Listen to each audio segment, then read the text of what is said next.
Well, today I'm thrilled to have Paul Virts with me, actually Dr. Paul Virts.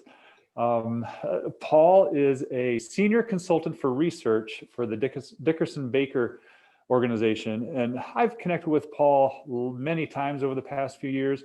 Paul, some of our commonalities, Paul attended the University of Iowa, isn't that right, Paul? You got one of your degrees from the University of Iowa, and didn't you also go to the University of Nebraska as well? Yeah.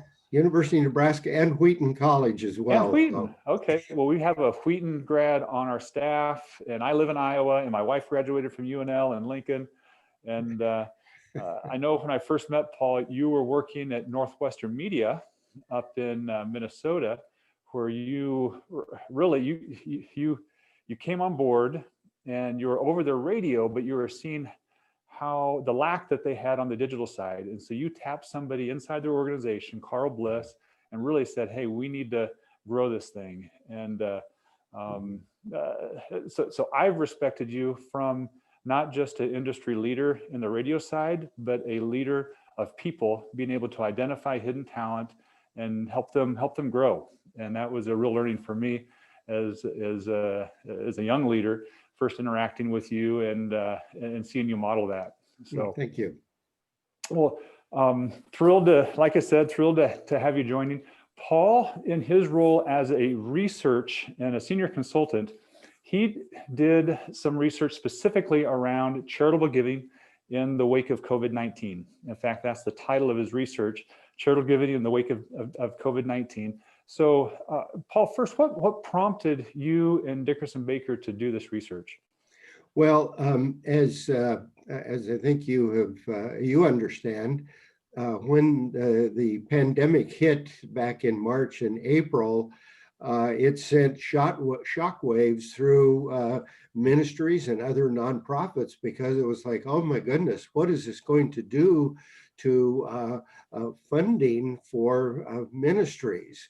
And in particular, we are aware that many ministries rely on the giving in the fourth quarter of every year for up to 50% of their revenue, some even more than that. And so it was like, oh my goodness, what is going to happen later on in the year? And there were, honest concerns about how is this affecting our donors as well. So it was not just the ministry's bottom line, but what kind of impact it was having on their donors. So we began to look at that. I mean, there were just a lot of questions that emerged. People were wondering, are donors going to shift their money away from their usual ministry organizations over to those that are very directly relating to the COVID situation? And a lot of them were concerned, is everybody going to go over to medical research just to try to solve this big problem? Because we've never had anything, or at least for a century, we've not had anything quite as impactful as the COVID-19 has been. So there were just a lot of those questions that were emerging. And we said,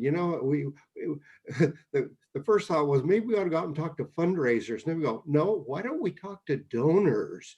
Because they're the ones that are making the decisions about giving. So we focused on particularly mid-level and major donors. Okay, mid-level. And what month of this year, 2020, did you actually do most of the research? Yeah, this was an online survey. It started in late May and went through about the second or third week of June. Okay. I know there are some research that was done back in late March and early April. That's when the panic really set in. And so we were glad that everything had settled down a little bit and people were able to have just a little more, if you will, a little more objectivity about what their giving would be like the remainder of the year. So. Yeah, that's really good timing, really. Like what you said early on, there was just like, nobody knew what to expect. And May and June, we're starting to settle down. That was about the time frame that our church started to go back to meet in person. And so people were starting to become comfortable with wearing masks and some of those things. So yeah, that timing makes good sense. So what were your expectations going into the survey? Did you have any theories or hypotheses that you had when you were going into it? Well, we have, as a firm, Dickersonbakker has been through, I think this is the third sort of major downturn in the economy. One was in the late 80s, and then another one around 9/11. Actually, this is the fourth. I should correct, it's the fourth. The third one would have been around the 2007, 2008, 2009. So this was like our fourth thing around, and fourth time around, and we're going, what have we learned? Well, one of the things we learned that the people don't stop giving in times that are difficult like this, but giving changes. Those are sort of two basic findings. So we went in saying, we don't know how it has changed. We're pretty sure people aren't just going to stop giving. But we would like to know how it may have, giving may have changed during this particular time. So those are sort of two things we went in with. So we didn't expect a huge number of people saying, we're just going to stop giving, we're going to wait to see what happens. And we were pleasantly surprised with the findings that did emerge. Good. And you mentioned, as far as who you surveyed, you mentioned it was a mid-level to upper range donors. Any other demographics or characteristics about the folks that you did survey?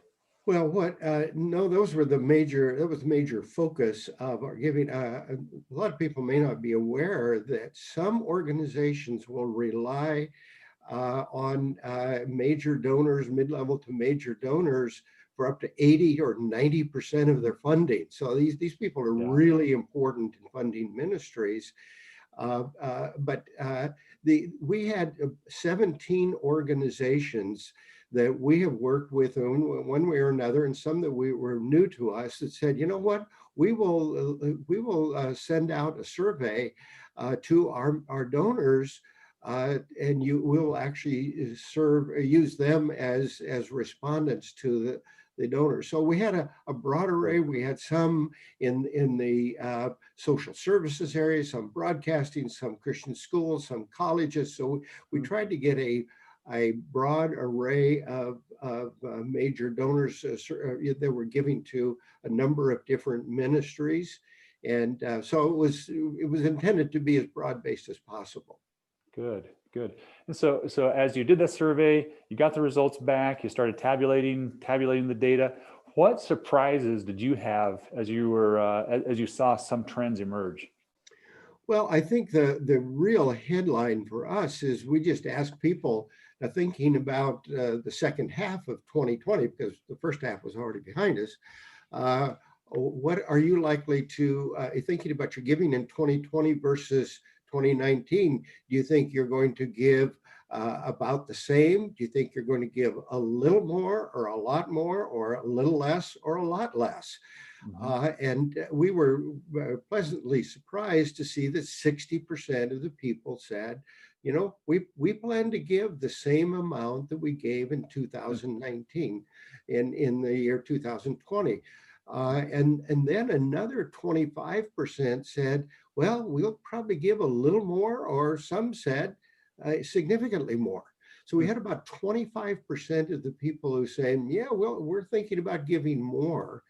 And then that was a surprise to you. Yeah. You weren't expecting that much. Yeah. Yeah, 15% said, well, we'll probably just decrease a little, and some said we'll decrease significantly. So the headline for us was about 85% of the donors we surveyed said we will give about the same or more in 2020 as we gave in 2019. So we found that to be pretty interesting. And what we also found, again, is 25% said they would give more, 15% said less. So it's tilted in the direction of the more side, the giving more side of things. Yeah. So as you think about that, there's been a lot of talk about how the economy has done overall. The stock market tanked originally. Now it's actually ahead of where it was back at the first of the year. But what observations do you have, or what are some of the reasons, do you think, why people are willing to give more during this time? Are they not being impacted by COVID from an economic sense, or any thoughts around just just that aspect. Yeah, we had, when we asked people that were planning to give more, why, Yeah. over a third of them said, we're doing better economically in 2020 than we were doing in 2019. Now, again, this was in May and June after the initial shock wore off a bit. And so, but on the other hand, they said, you know, we plan to give because the needs are greater this year. Mm-hmm.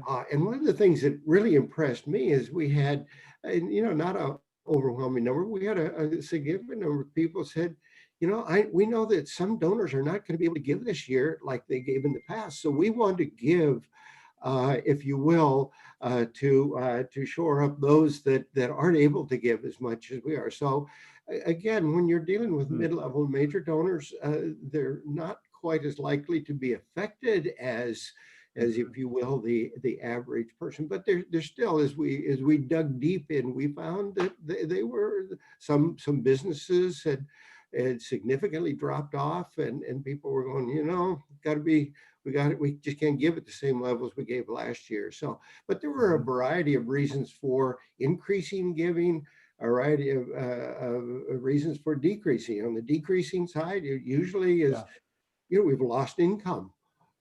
Business is not doing as well as it was last year. So there was some balance, but overall, we were pleased that people were saying that they are more likely to give more than to give less.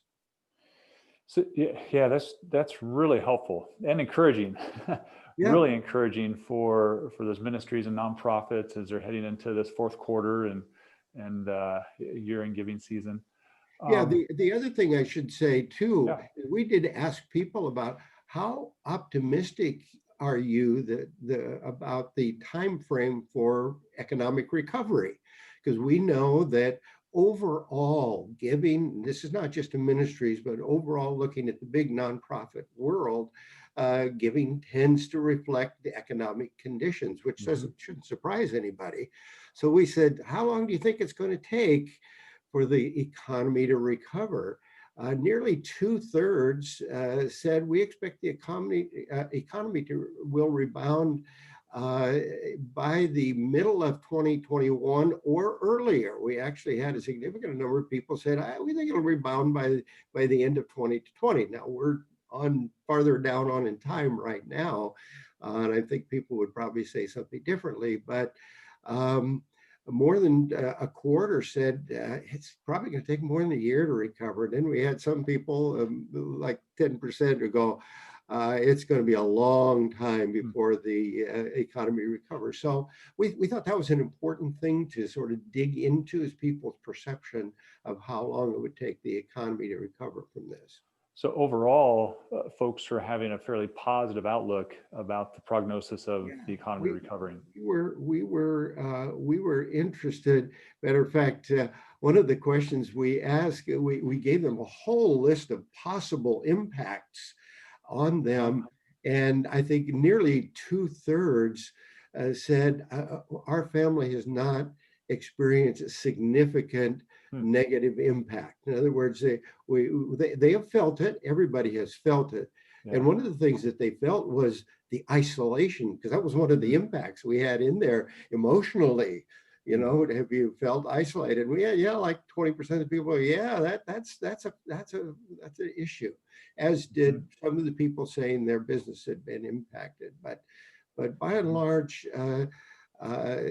people were not as serious. These donors were not as seriously impacted as some who probably would be giving less and would have fewer resources. Good. Yeah.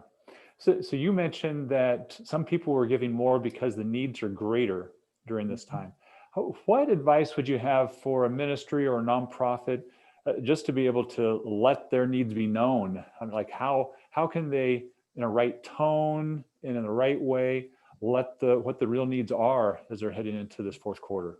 Well, interestingly enough, when we talk to ministries and provide advice for them, we'll talk about make sure that people hear your vision for the future. That is so important. man I know says people give to people give to people with vision, people who give to people with vision who do what they say they're going to do. It's sort of an interesting little way of putting it. So we tend to generally press on vision, but we have said to our clients and people who've asked, feel free to tell people what the needs are. And I know my wife and I support some ministries, and we're hearing from several. We're very interested in the broadcast ministries, and we're hearing from several, our especially international ministries. The response is unprecedented.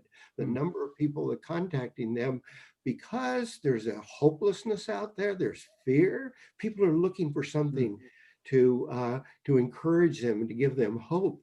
And so we've appreciated those organizations. We do have one organization we've supported, and I said to my wife the other day, I don't know, they don't talk about the needs. I don't know what's going on. And so our giving to them is just sort of usual. But I think it's those that are willing to articulate the need and how that ministry is meeting the needs of people, those I think are likely to see some of those increases that we talked about earlier. Yeah, what I heard you say is communicate your vision for the future, communicate how you're bringing hope and the needs that you have to help you accomplish that vision and bring hope to people. Absolutely. And that's so yeah, we are focusing more on the need side now than about anything else, just because there are needs. They're real. The needs are real. Yeah. So you found some significant findings around major events or organizations that focus on major events. Just talk about that a little bit. Yeah, again, working with a lot of organizations in their capital campaigns, one of the things that we typically do when we're talking about capital campaigns and major donor giving, usually major donors will give when they can talk to the head of their organization and sense the vision, sense the impact that the organization is having. So they often rely very much on one-on-one visits, or they will rely on small group meetings, or they will rely on banquets, or on fundraising weekends at a conference center or resort. Vision These are gatherings. things. Yep. And so you have the, so as we begin to ask people, okay, what do you feel comfortable with right now? And again, this was May and June. And we had a couple of qualifiers in the question. We said, assuming that the precautions are in place, like wearing masks and social distancing, etc., and assuming the things don't get terribly worse right now, how soon would you be ready to have a one-on-one visit with a ministry executive to talk about a project? Or how soon would you be? And we sort of went down those 3 or 4 different options: meet in a small group, or go to a banquet, or go to a weekend. What we found out, not surprising, the big gatherings, people are not ready for those yet.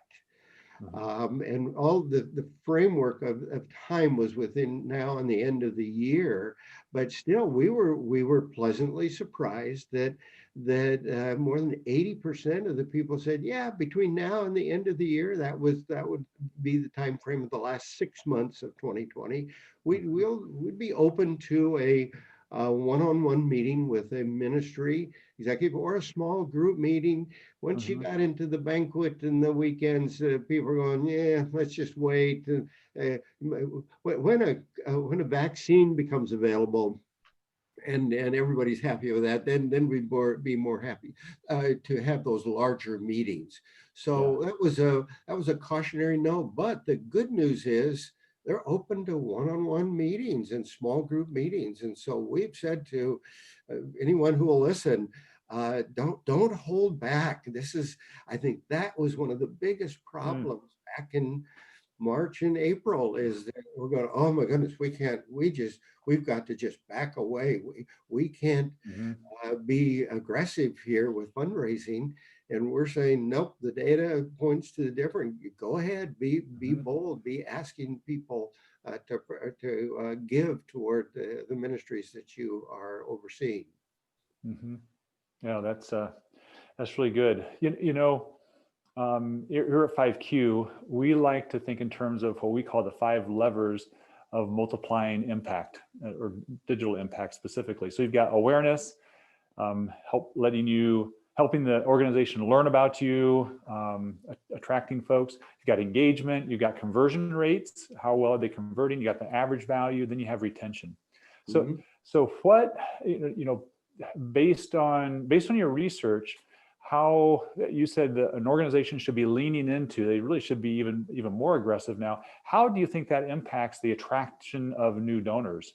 How can an organization be focused on attracting new donors during this time, or Yeah. should they be? Well, and by the way, going back to one of the earlier findings, we said, hey, it's great news that 60% of the people say they will give more, but that means 40% is in play. And it's the organizations that are willing to say, there's a good opportunity out here, the good possibility that people will give more. Mm-hmm. And so we're going to be open, and we're going to engage with those individuals and encourage them to not only continue to give, but maybe give even more in the future. Mm-hmm. Mm-hmm. Good. And what about on the retention side?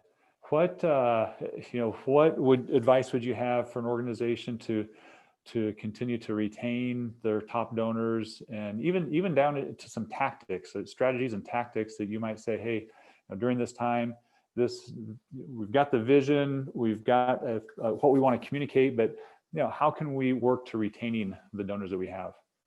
Well, I think what's important is continuing to connect with those donors and to listen to them. And obviously, a number of organizations use phone calls to do that. Increasingly, there's use of Zoom to connect with donors, but to be able to listen to how it has impacted them. Again, our research indicates that the impact has not been extremely serious, but some donors have their businesses have just dried up or certainly significantly reduced. So we keep saying, talk to your donors. Again, do things that you do all the time with them. Don't background. Don't assume that they're just going to stop giving.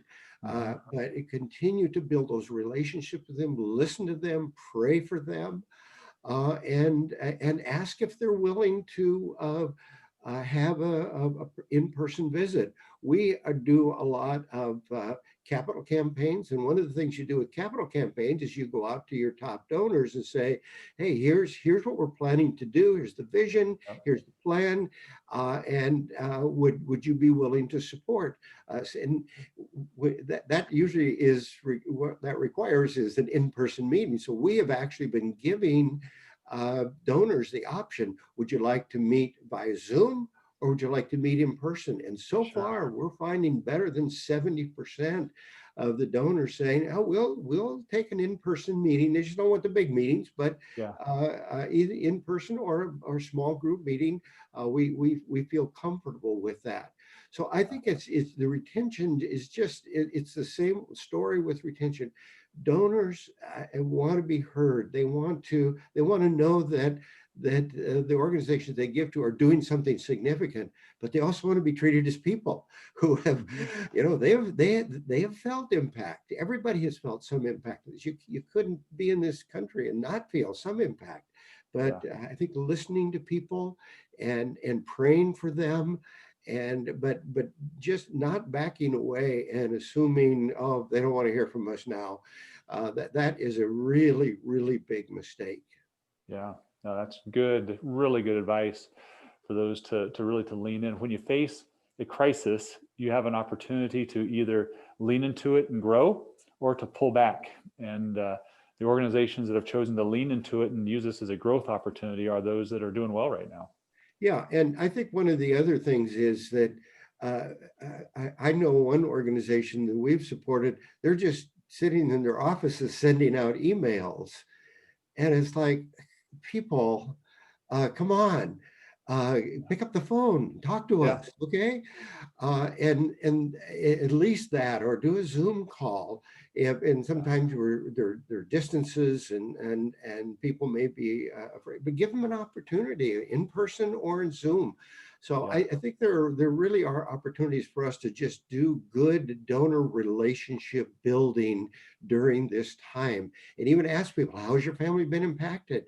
Uh, how can we pray for you? Is there someone in your family who's been who has been tested positive for the virus? And there has been in my family, Yeah. and I haven't, and we're okay with a granddaughter, but nobody's kind of asking about that. And those are the kinds of things Sure. people go, hey, they They really really care. care about me, not Yeah. just my money. Yeah. Yeah.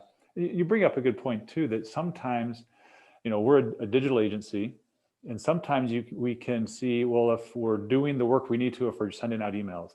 But number one, you can see that it's easy to not look at those people as people on the other end of the receiving.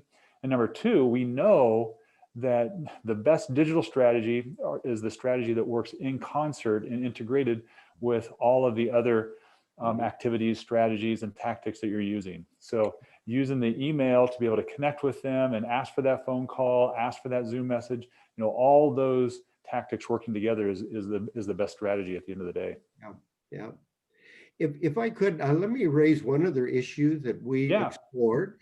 One of the issues that arose in talking to some of our ministry leaders was, wow, how many people have already made, this was in May and June, how many people have Yep. already made a special contribution or a contribution to a COVID-related solicitation? And then, is that going to impact their giving later on in the year? Again, many ministries rely very heavily on their fourth quarter. So they were Yep. concerned about that. So we asked people a question regarding that. What we found is, we said, do you consider, how many of you have made a gift to a COVID-related solicitation from an organization? 53% at that point already had, so over half. So then we said, now think about those gifts. Do you consider those gifts over and above your regular giving? Or do you think it's going to decrease your regular giving because now you've given earlier in the year instead of later in the year? Yeah. What we found is about a quarter, just a little more than a quarter, said, we don't know how our giving is going to be impacted. So we're not going to commit ourselves. But so we had about 26% there, but 71% said, no, those gifts we consider as over and above our regular giving. And only 3% said, it's probably our early giving earlier in the year is probably going to decrease our giving later on. And we thought, wow, that is a real positive for ministries, because that it's not, we always worry about giving that's replaced, it's and so I think, again, it just speaks to the fact that people that give to ministries they think of mission, they think of outreach, they think of serving other people and serving the Lord, and it's a whole different ball game than giving to other nonprofit organizations. And I think this research just once again reinforces to us that people, by and large, these donors have a strong sense of stewardship, and they are just managing God's money, and they want to be able to give as a result of that strong sense of stewardship. So we thought that was pretty important as we look at that. Another thing, if you don't mind, I'll just give you another key thing that people were wondering, is there going to be that shift of giving away from typical ministries we give to, over to other areas like medical research, et cetera. And as I said earlier, we did not see that happening. But we ask, as you look at your giving in the rest of 2020, what are your highest priorities for giving in 2020? And it was really interesting. Earlier in the questionnaire, we'd ask about their priorities in 2019. And it turns out their priorities in 2020 are exactly the same. It's like, whoa. So there isn't that shifting in priorities. But the three types of ministries that were most likely for people to consider giving, number one was outreach, evangelism, discipleship. And so many people are giving to that. So if your organization specializes in that, I think that's really good news. That was the highest priority. The second highest priority, if they were likely to increase, was we'll give to help the people here at home who are disadvantaged and vulnerable. And again, if you're in the rescue mission, social services space, that is really encouraging that was second highest. The third highest was international relief and development. So people are interested in giving to organizations that are helping people overseas, the child sponsorship. We didn't get into specific organizations, but so those are the three that are most likely to receive increases. So if your organization is in one of those three, you have opportunities. The question is, are you casting a vision? Are you showing people the need? And are you letting donors know how they can help? Yeah, that's that's an important finding, that those organizations really have an opportunity for growth that may or may not have been able to happen. Well, Paul, you've shared a ton of really helpful information, especially as we're again heading into fourth quarter, giving after the election. All those different things are coming into play. Where can a person get a copy, and how can a person get a copy of this research to be able to read it for themselves? Well, you can go to our website, Dickersonbakker.com, and there are places on the website there where you can sign up to get a copy of it. It's about a 9 or 10 page report, complete with graphs and charts with more detail than what I've given here. And you can then get your own copy of it and take a look at it. And but above all, I mean, here we are in October, and it's if you haven't got your year-end giving plans in place, it's almost too late. But you can we would suggest that you not back away from asking for in-person meetings with the donors that give to your organization. But you can get a copy of that. And again, the title of it is a charitable giving in the wake of COVID-19. Again, from Dickersonbakker.com is the website. You'll see it's a PDF that you can just sign up. They'll ask for your name and email address as usual, and then you can download it and hopefully benefit a great deal from it, like a lot of ministries have. Yeah, if you're a ministry leader listening to this, I would highly encourage you to go to their site, Dickersonbakker.com, get a copy of this report and share it internally, and not just with your fundraising folks. It's important that you share it with those who are on the front line, those that are in the leadership area, so that they can get a sense for how the donors that they're interacting with on a regular basis, what they might be thinking, feeling, and experiencing right now. And so really highly encourage you to get a copy of that report. Well, Paul, thank you so much for joining us today. It's been really helpful and insightful, and appreciate your hard work and that you're doing as the research consultant and as a senior consultant for Dickerson-Bakker, and just being willing to share those findings with us and for not just our audience, but the ministry audience at large. So thanks so much, Paul, for joining us today. It's been a privilege, and thank you for what you do, and especially want to thank all of those of you who are on the front lines of ministry. I have been on the front lines of ministry, and it's challenging these days. But those that are willing to rise to the challenge, I think we'll see God bless their efforts. So thank you.